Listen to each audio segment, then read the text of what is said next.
नमस्कार किसान भाइयों, स्वागत है आपका हमारे YouTube channel KP agro farms में। हमारी हमेशा कोशिश रहती है कि हम कोई ना कोई ऐसा टॉपिक उठाएं कि जिससे हमारे किसान भाइयों को डेली लाइफ में जो प्रॉब्लम्स आ रही हैं उससे निजात पाने की या उससे बचने का कोई उपाय सुझा पाए। हमारी हमेशा कोशिश रहती है कोई भी ऐसा टॉपिक टच करें जिससे किसान भाइयों को हमेशा एक प्रॉब्लम बनी रहती है। उन्हें अपने फार्म में किसी न किसी प्रकार की कोई ना कोई प्रॉब्लम आती रहती है। अंत तक बने रहिएगा तो मैं आपको इसको पूरा अपनी वीडियो बनाने का पूरा कंटेक्स्ट आपको समझा दूंगा। मैं किस विषय में ये वीडियो बनाने वाला हूं और क्यों आपको ये वीडियो पूरा देखना चाहिए। सबसे पहला विषय, पिगरी मार्केट में हमेशा रेट अप एंड डाउन होते रहते हैं, हमेशा फ्लक्चुएटिंग मार्केट रहता है क्योंकि ये एक कमोडिटी है। मतलब ये एक वस्तु है जो बाजार में बिकती है और इसको हमेशा ड्राइव जो करते हैं वो अदर फैक्टर्स ड्राइव करते हैं, जैसे कि आपूर्ति और डिमांड का नियम, आपूर्ति सप्लाई और डिमांड का नियम। दूसरा फैक्टर इन्वायरमेंटल फैक्टर के कभी कोई प्रॉब्लम के कारण बाजार बंद हो गया, कभी किसी प्रॉब्लम के कारण मूवमेंट बंद हो गया, कभी बीमारियां आ गई। हजारों तरीके के फैक्टर्स हैं जो हमेशा इस बिजनेस में हमें इम्पैक्ट करते हैं। तो आज का मेरा विषय जो इस वीडियो को बनाने का सबसे मेन मोटिव यही है कि मैं कुछ ऐसे फैक्टर्स पे आपका कंट्रोल दिला पाऊं कि जिससे आप अपने फार्म में एक अच्छी फीड आप खुद बना सकें और अपने फार्म पर चला सकें। और मैं इस बात का इस वीडियो में बहुत ध्यान रखने वाला हूं कि मैं आपको पूरा बेसिक से कॉन्सेप्ट फीड का समझाऊं कि किस तरीके से आप एक अच्छी फीड अपने फार्म पर बना सकते हैं और किस तरीके से आप उसको अपने फार्म पर चला सकते हैं। इस पूरी वीडियो में मैं कोई भी ऐसे आइटम का यूज नहीं करूंगा जो आपको मिलने में बड़ी परेशानी हो या जिसे आप अपने फार्म पर ना ला सकें और अच्छी फीड ना बना सकें। मैं बहुत बेसिक आइटम्स पे, बेसिक फीड से आपका पूरी जर्नी स्टार्ट करूंगा, जिसमें मैं आपको पूरी नॉलेज देने वाला हूं कि किस तरीके से आप अपने फार्म में फीड के प्रति स्टेप बाय स्टेप आप अपनी फार्म पे एक अच्छी फीड बना के और अच्छा मुनाफा कमा सकते हो। चलिए स्टार्ट कर सकते हैं बेसिक नॉलेज से। फर्स्ट, हमारा जो मेन मोटिव है, हमें अंडरस्टैंड करना है कि हमारे एक जो फीड होता है उसमें क्या क्या आइटम होने चाहिए जिससे वो एक कंप्लीट फीड बनता है, जिसे हम बैलेंस फीड बोलते हैं मार्केट में। क्या क्या आइटम्स उसमें प्रेजेंट होने चाहिए, क्या क्या हमारी चीजें उसमें मौजूद होनी चाहिए जिससे वो एक कंप्लीट बैलेंस फीड बनाता है। सबसे पहला जो होता है इसमें न्यूट्रिशन लेवल पे बताऊं, न्यूट्रिशन लेवल पे हम बात करेंगे। जो सबसे पहला आइटम जो होता है इसमें वो होता है एनर्जी। ठीक है, एनर्जी एक फीड का सबसे बेसिक आइटम होता है जो एक फीड में हमेशा अवेलेबल होनी चाहिए, जो आपके फीड को बहुत बेहतर बनाता है और हमें एक कंप्लीट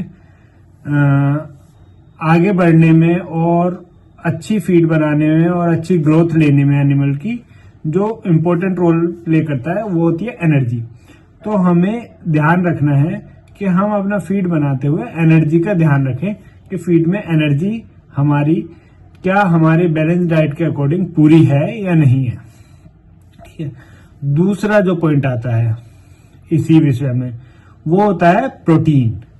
क्या हमारा फीड में जो प्रोटीन लेवल है वो स्टेज के अकॉर्डिंग पूरा है या नहीं है। जैसे अगर मैं स्टार्टर स्टेज की बात करता हूं तो स्टार्टर स्टेज में 20 से 22% प्रोटीन लेवल होना चाहिए हमारे फीड के अंदर, और अगर उसी को ही ग्रोअर स्टेज में ले जाते हैं 18 से 20% प्रोटीन लेवल काफी होता है ग्रोअर स्टेज में। और वहीं पे अगर हम फिनिशर स्टेज की बात करें तो फिनिशर स्टेज में 16 से 18% प्रोटीन सफिशिएंट होता है एक अच्छी फीड में। ठीक है, अब हम थर्ड लेवल की बात करेंगे। थर्ड उसकी जो इम्पोर्टेंट इंग्रेडिएंट है या जो फीड के लिए इम्पोर्टेंट पार्ट है वो होता है मिनरल्स। क्या हमारे फीड में एक बैलेंस्ड मिनरल मौजूद है? क्या हमारे फीड में जो मिनरल होते हैं खनिज, जैसे आयरन, कोबाल्ट, कॉपर, सल्फर, ये सब खनिज होते हैं, फास्फोरस, कैल्शियम, क्या हमारे फीड में खनिज पदार्थ सफिशिएंट अमाउंट में अवेलेबल हैं या नहीं है, जो हमारे पिक की स्टेज के अकॉर्डिंग रिक्वायरमेंट होती है। तो इस चीज का हमें ध्यान रखना होता है। अब इसी विषय में हम चौथे उसकी बात करते हैं। चौथा होता है फाइबर। फाइबर एक बहुत ही इंपॉर्टेंट पार्ट होता है जिससे कि हमारे एक पाचन क्रिया में और हमारी स्ट्रेंथ, सुअर की स्ट्रेंथ और मसल्स डेवलपमेंट में जो बहुत ही इंपॉर्टेंट रोल प्ले करता है और बहुत ही ज्यादा काम आने वाली चीज है। ठीक है, हम इन 4 बेसिक चीजों से अपने फार्म में एक फीड फॉर्मुलेट करने की कोशिश करेंगे। ठीक है, इसे मैं जो वीडियो बनाने वाला हूँ वो पार्ट वाइज पार्ट बनाने वाला हूँ ताकि आपको क्लियरिटी रहे कि मिक्स ना हो। मतलब कि अगर मैं स्टार्टर का फीड बनाने वाला हूँ तो मैं स्टार्टर का एक पूरा एक वीडियो स्टार्टर फीड से रिलेटेड बनाऊंगा जिसमें मैं आपको एक कंप्लीट जानकारी देने की कोशिश करूंगा कि स्टार्टर फीड में क्या क्या होने चाहिए और हमें किन किन चीजों का ध्यान रखना चाहिए और हमें कैसे कंप्लीट डाइट, किस डाइट रूटीन पे फॉलो करना चाहिए, कितना फीड खिलाना चाहिए, किस उम्र के जानवर को। जो हमेशा किसान भाइयों की बहुत ही ज्यादा तकलीफ रहती है कि उन्हें पता नहीं होता कि किस स्टेज में हम कौन सा फीड कितना दें।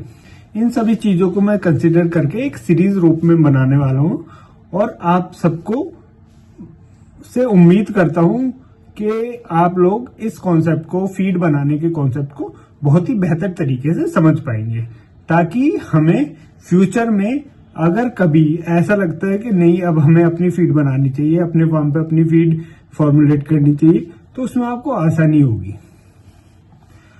तो मैं सभी भाइयों से आज्ञा चाहता हूं, मैं नेक्स्ट पार्ट में मिलेंगे हम और इस फीड के बारे में बात करेंगे और शुरुआत करूंगा मैं स्टार्टर फीड से कि स्टार्टर फीड हमें अपने फार्म में कैसे फॉर्मुलेट करना चाहिए, जिसमें मैं कोशिश करूंगा कि जो हमारे बेसिक इंग्रेडिएंट है, लाइक जो हमारे फार्म पे, किसी भी फार्म पे थ्रू आउट इंडिया, मतलब कश्मीर से लेके कन्याकुमारी तक और इधर राजस्थान से लेके नॉर्थ ईस्ट तक अवेलेबल इजीली हो सकते हैं, उन्हीं इंग्रेडिएंट की मैं कोशिश करूंगा, उन्हीं मटेरियल्स का यूज करके फीड में फॉर्मुलेट करूं और आप लोगों को एक अच्छी फीड फॉर्मुलेशन बताने की कोशिश करूंगा कि इस तरीके से आप एक सस्ती और अच्छी फीड फॉर्मुलेशन जिसमें बहुत ज्यादा कॉम्प्लेक्स चीजें ना हो वो आप अपने फार्म पे बना सकते हैं और जो एक अच्छा एफसीआर आपको प्रोवाइड करेगी।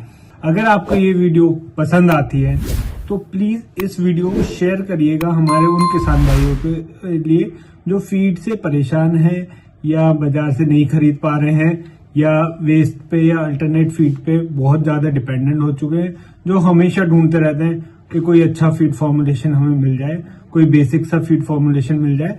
तो उन किसान भाइयों को मैंने इस वीडियो में ध्यान में रख के बनाया है। तो प्लीज इस वीडियो को शेयर और लाइक जरूर कर दें और कमेंट करें कि अगर आपको कोई और डीप नॉलेज चाहिए फीड के विषय में या किसी और पिगरी फार्म के विषय में, तो मैं कोशिश करूंगा कि उसे अपनी अगली वीडियो में कवर करूं।